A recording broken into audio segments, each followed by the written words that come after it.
why it's important to be aware of systems that are broken in our 2023 capitalist life.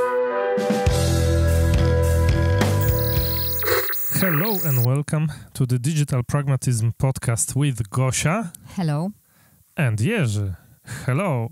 We're gonna talk today about our experience of spotting broken systems. Gosia spotted most of those broken systems, actually. So that is why I am very happy to no longer being Gosia-less. But first, we should go through the minimalist news segment and then our family chronicle.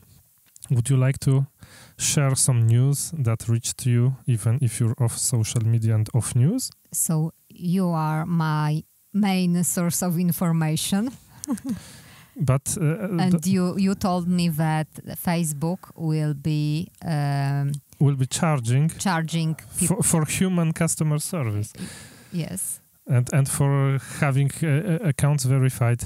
I was talking about that actually on the last episode. But you're right that it's kind of a big news. But I'm curious, what is your perspective on that? Well, I was very surprised that somebody has had such an idea.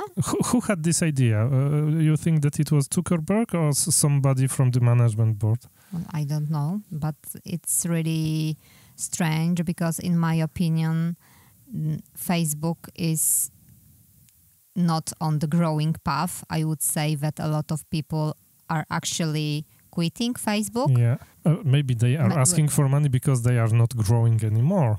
Maybe it's true, but in my opinion, it's a way to lose much more customers. But, well, we will see. No, I don't think so. They will not lose customers. They will just not make the money they think they will make. You see, because the people who are getting some value from Facebook today will not stop getting this value just because they don't pay. Okay, so as you can see, Facebook and Instagram news are reaching us even if we're off social media and off news. And as far as our family chronicle goes, do you want to share something? We have a winter that is coming back. It's the end of winter, actually. You know, before winter goes away for good, winter has to wave us last time with some snow, but I think in 1 week it will be over. So our family stuff is mainly related to weather. The big news from our family is that our youngest daughter is starting to riding a bike. Learn biking, yeah. This is a very good news and very big news, far bigger than the snow, I would say. Okay, so let's attack today's podcast episode. We spotted broken systems. But first, let me adjust the camera. Much better.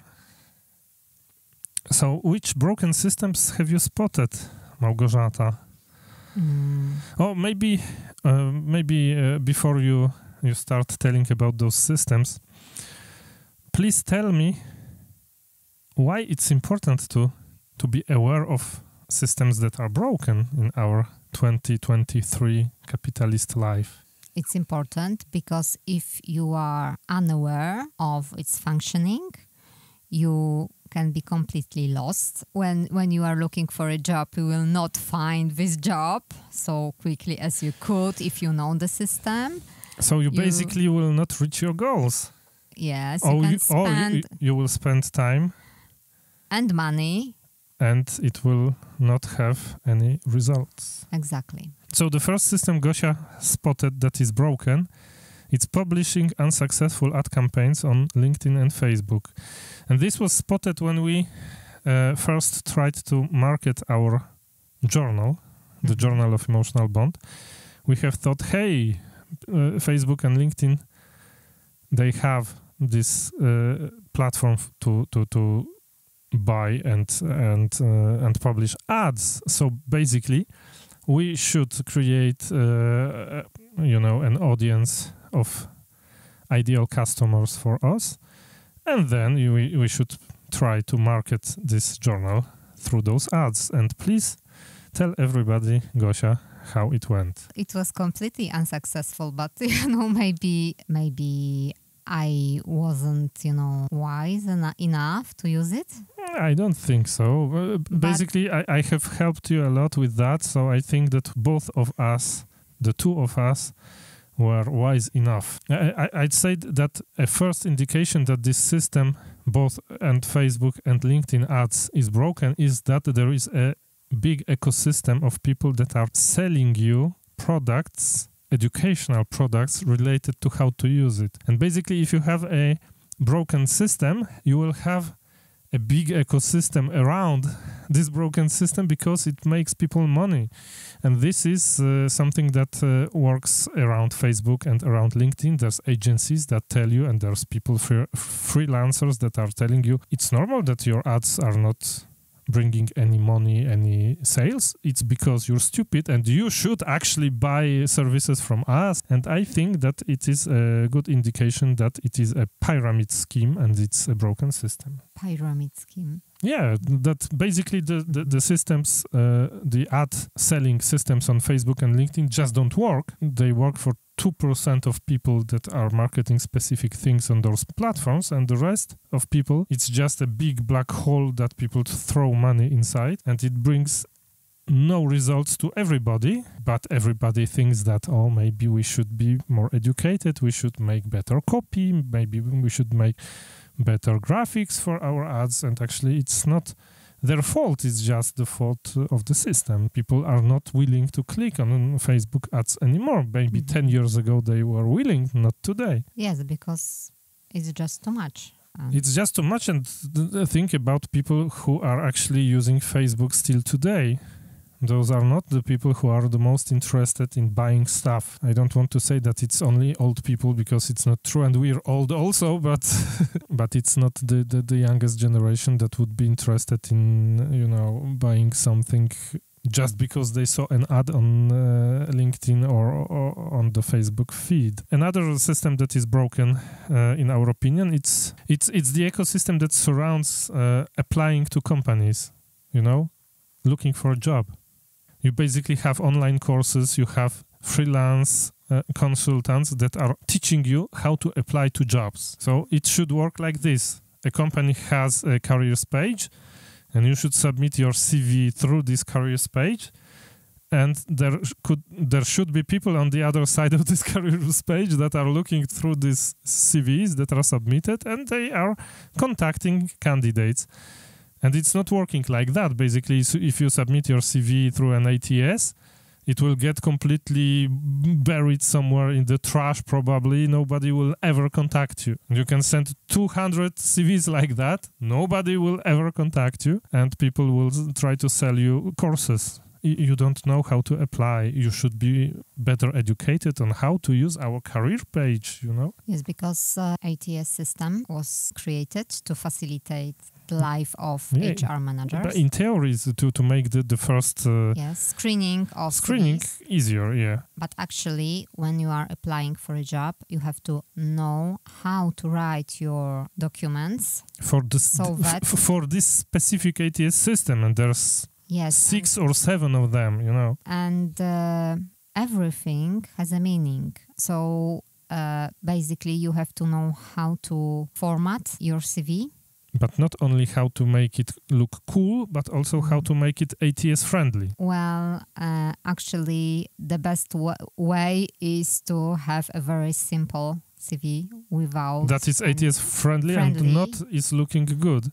And with keywords, this system is just like this. And if you want to be in this 25% of CVs that manage to go through this system... Yeah, that reach actually a human being, basically. Exactly. You need to be really very well prepared and educated. So basically, if you are looking for a job, you are making a job out of looking for a job. I think that the best way is to it's scary. Try to reach a human being.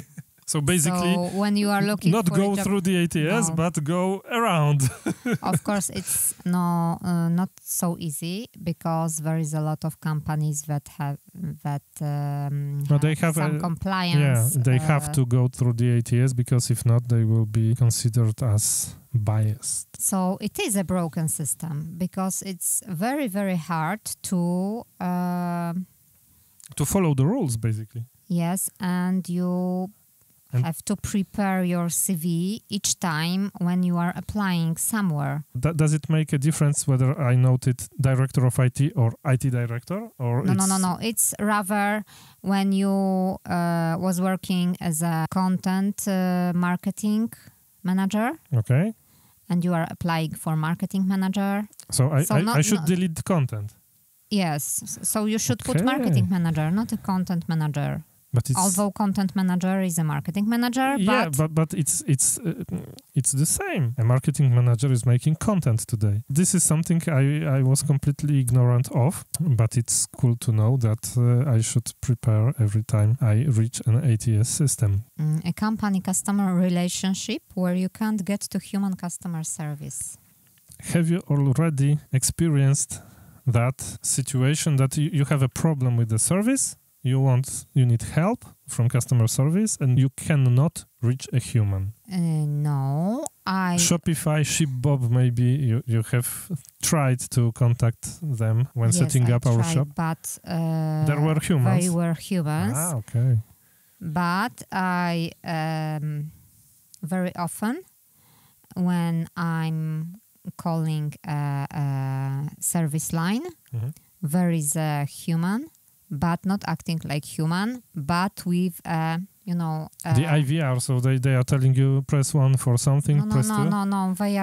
They have a script and they Okay, are just I understand. So the answers from the script. So they you are reach like a human. machines. Okay, you reach a human who is not behaving as a human, Exactly. but as someone who is reading just a script of a monitor, and they are not allowed to take any decision for themselves. Yeah, this is a very good point, because it's also a characteristic of a broken system, but also it's a scary characteristic of how humans are being used today by companies, because if you sit somewhere and your job is just to read lines from a script, well, think about, would you like to have such a job, Gosia? No, but I think that the next step is to replace Yeah, to replace them with people ChatGPT. ChatGPT. So it's scary. Something that I am reaching more and more often is that companies are telling you, you are a customer that is valuable to us. Please, if you have a problem, contact us. And then you contact